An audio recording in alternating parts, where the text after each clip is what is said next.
The gunshot victim killed in her Windermere home has been identified as Corinthian Shepard, who was 40 years old. Earlier today, Shreveport police were called to a shooting on Windermere Drive where they found Shepard dead in her home. According to SPD, police also found a male victim outside the home laying on the ground with a gunshot wound to the head.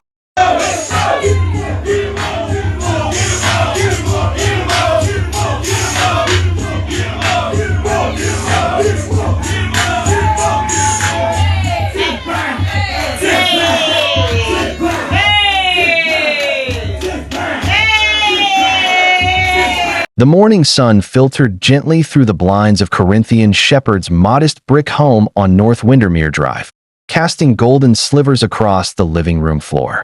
Outside, the world was still quiet, just the rustle of trees and the faint stirrings of a city slowly waking.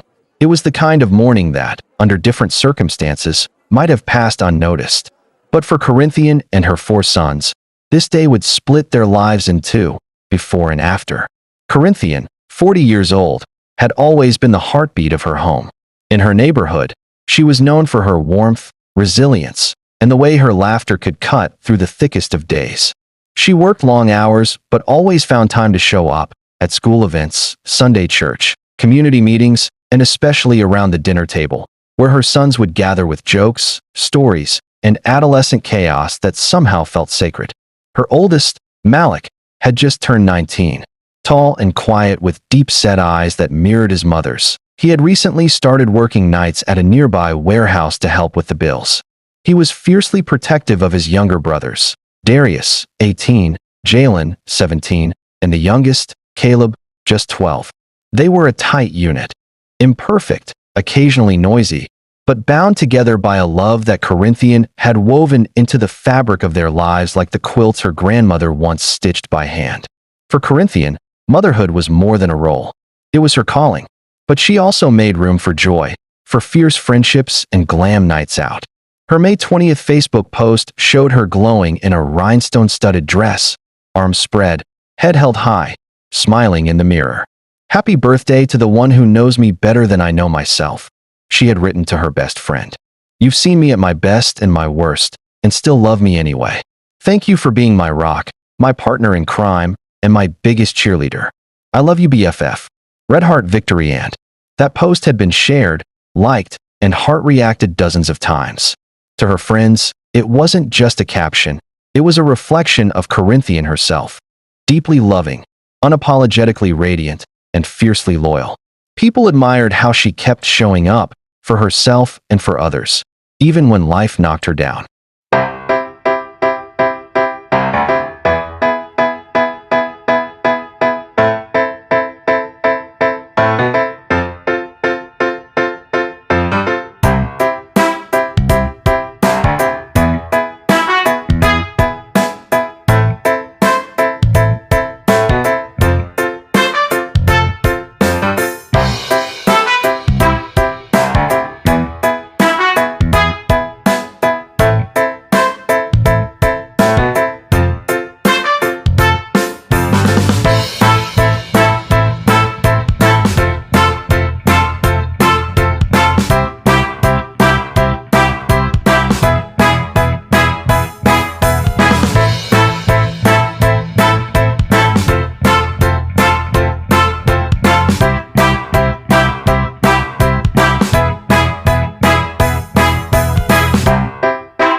But love, even the deepest kind, cannot always shield against the storms that gather just beyond our doorsteps. And in Corinthian's life, one storm had been slowly forming for years: her marriage to Richard Williams.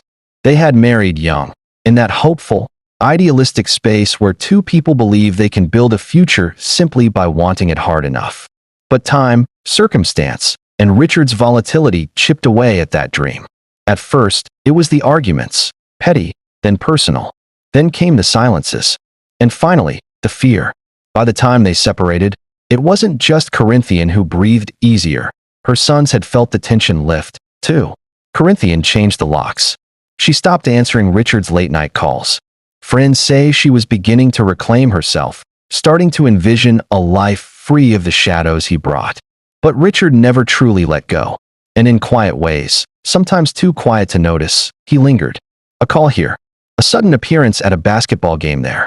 And more recently, what Corinthian had described to a close friend as a feeling like I'm being watched. She'd brushed it off, not wanting to alarm the boys. But she knew Richard's rage didn't like silence, and she feared it might one day speak again.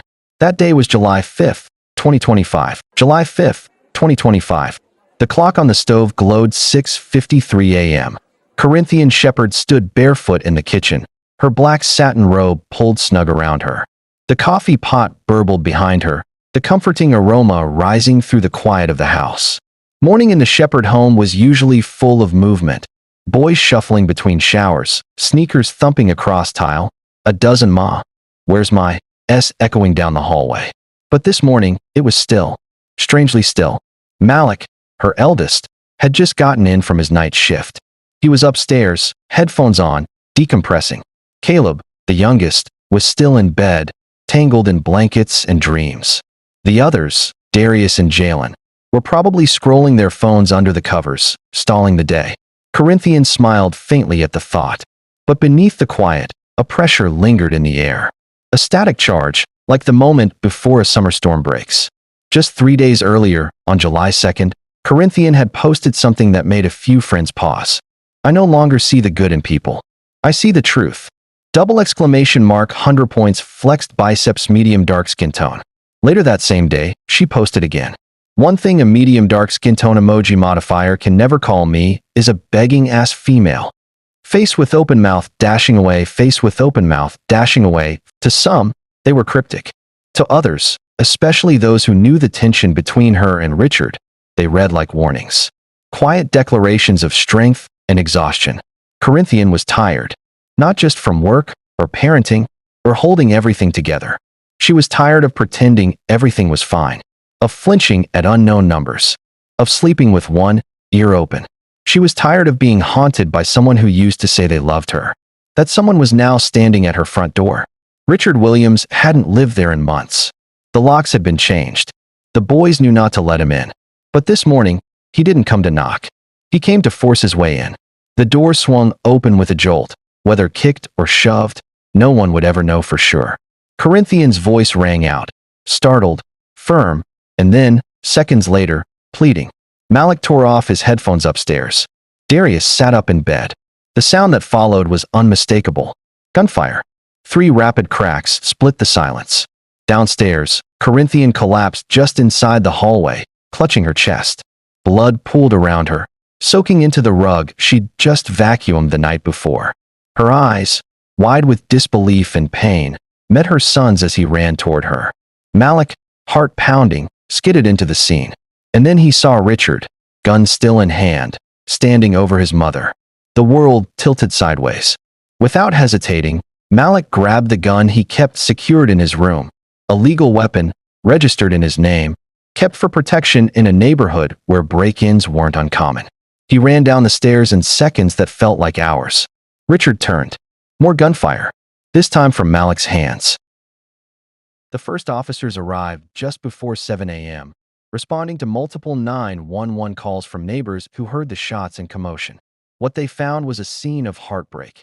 Corinthian Shepard, 40 years old, shot in the chest, dead inside the home she had built with love. And just outside, her estranged husband Richard Williams, barely alive with a gunshot wound to the head. Malik was in the yard, hands trembling, still holding the phone, still trying to say the words. She's not breathing. My mom, she's not breathing. Within minutes, paramedics arrived. Richard was transported to the hospital in critical condition. Police cordoned off the area as the family's home became a crime scene. As word spread through Shreveport, so did the heartbreak. This wasn't just a domestic dispute. It wasn't another statistic. This was Corinthian Shepard, a mother of 4, a community figure, a woman who had tried to live, rebuild, and love again. Her name quickly joined the list of victims in what would become Shreveport's 19th homicide of 2025. But it wasn't just her name that carried weight. It was her voice, still echoing on social media days before her death. In her posts, she left a record, not just of defiance, but of warning. And of truth. Police quickly pieced together the facts. There was no intruder. No mystery gunman. Richard Williams had shot Corinthian, and in an act of self-defense and protection of his family, her 19-year-old son shot Richard. After interviewing witnesses, examining the scene, and consulting with prosecutors, law enforcement confirmed Malik would not face charges. Instead, Richard Williams, still alive but unconscious, was officially charged with second-degree murder while recovering under guard in the hospital.